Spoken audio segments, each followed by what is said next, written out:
Protons, each of mass m and charge e, follow a circular path when travelling perpendicular to a magnetic field of uniform flux density B. What is the time taken for one complete orbit? This is a multiple choice question. Am I supposed to derive this thing? No.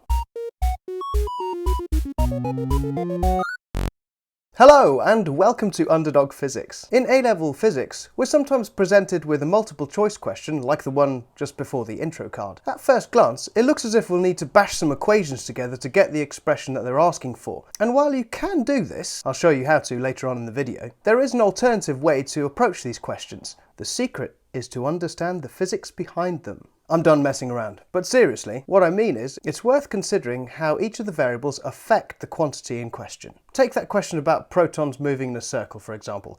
It's from an AQA paper, by the way. The expression we're looking for is the time for one orbit.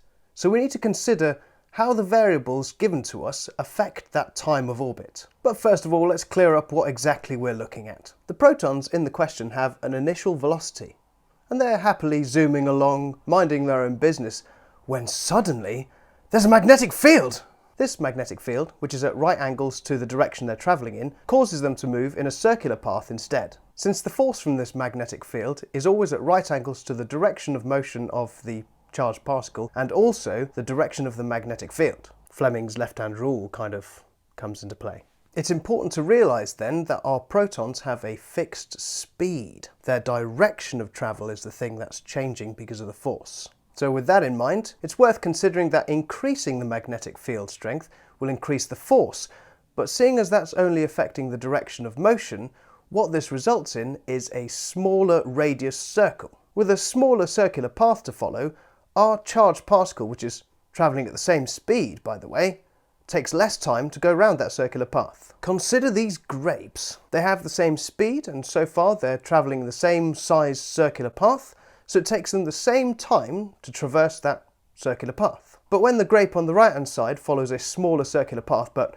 with the same speed, the time taken per orbit is less. So, looking at our question again and the options given to us, we can immediately cross out the expressions that have magnetic field strength B on the top of the expression, since these expressions indicate that increasing the magnetic field strength increases the orbit time, which is wrong. This leaves us with a choice of two expressions. Choosing between these two is easy once you know the trick. Recall that speed is distance over time. Rearranging this to get time as the subject of our equation gives us time equals distance over speed. The distance in our question is a circular path, and the circumference of a circle is equal to 2 pi r, r being the radius of the circle. This means that our expression for the time of orbit must have 2 pi in the numerator rather than the denominator. So there we go, our final answer is this one.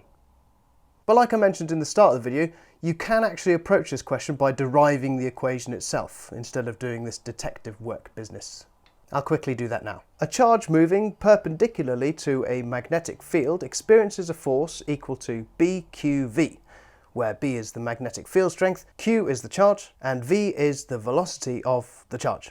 In this case, the charge is the magnitude of the charge of an electron, E, so our expression for the force is BeV. This force causes our charged particle to move in a circular path, so we label the force as a centripetal force. So we equate BeV to the expression of centripetal force, which involves mass, radius, and velocity. There's some cancelling. Then we rearrange it to make the velocity, which is the tangential velocity by the way, so speed, the subject. Then we note that from earlier, time is distance divided by speed. The time taken for one whole orbit is therefore the circumference of the circle, 2 pi r, divided by our expression for the tangential velocity.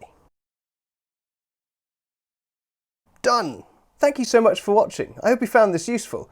Please do feel free to suggest in the comments below any videos you'd like to see or any physics you'd like to be explained by me, and subscribe if you haven't already.